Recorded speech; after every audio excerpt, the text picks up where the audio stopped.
ભરતભાઈ, નામ તો બહુ સરસ છે. કેટલા સમયથી અહીંયા રહેવો છો કાકા? 10,000 લાખ વર્ષથી. 10,000 વર્ષ લાગતી રહ્યો છો. ઘરે કોણ કોણ છે? કોઈ યોજાય છે. બ્રાહ્મણ છે? ના ના કઈ નહીં. તમે કોને? આને લઈ જાવ ને? હા તો એને લઈ જ જવાનું છે આપણે. ઉભાથી તમારી સાથે વાતચીત કરવા આવ્યા. ચા પાણી પીવી છે? ના નથી. બીજું કોણ કોણ છે તમારી સાથે? કોઈ નથી. કોઈ નથી. તો અહીંયા જ રહેવો છો તમે દાદા? હુવાનું અહીંયા? આ તમારું ઘર છે? ના ના તો કોનું છે? કોઈ નથી. કોઈનું નથી. લગ્ન થઈ ગયા દાદા તમારા? છોકરા? છોકરા છે. શું નામ છે છોકરાનું? શું નામ છે માસી તમારું? સરોજબેન. સરોજબેન. કાકા અહીંયા જ રહેશે?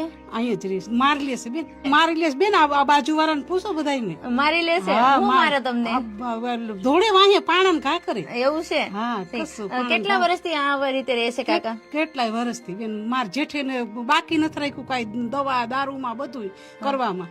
કોઈ ગામના પૂછો તો કઈ ખામી નથી રાખી પાછળ, પણ નથી સમજતા જ નથી.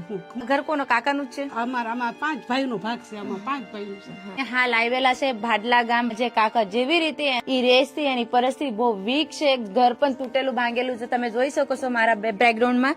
ઘરમાં પણ કોઈ લેવા જેવી વસ્તુ નથી, કાંઈ સામાન પણ નથી અને હાવ તૂટેલું છે. અહીંયા એક ગોદડું છે અને એક અહીંયા ગોદડું છે. 2 ગોદડા સિવાય બીજું કાંઈ કાકાને નથી. અને કાકાને પબ્લિક જમા કરવા દે છે. એવી રીતે ખાઈ પીને કાકા એનું જિંદગીને ગુજારા કરી લે.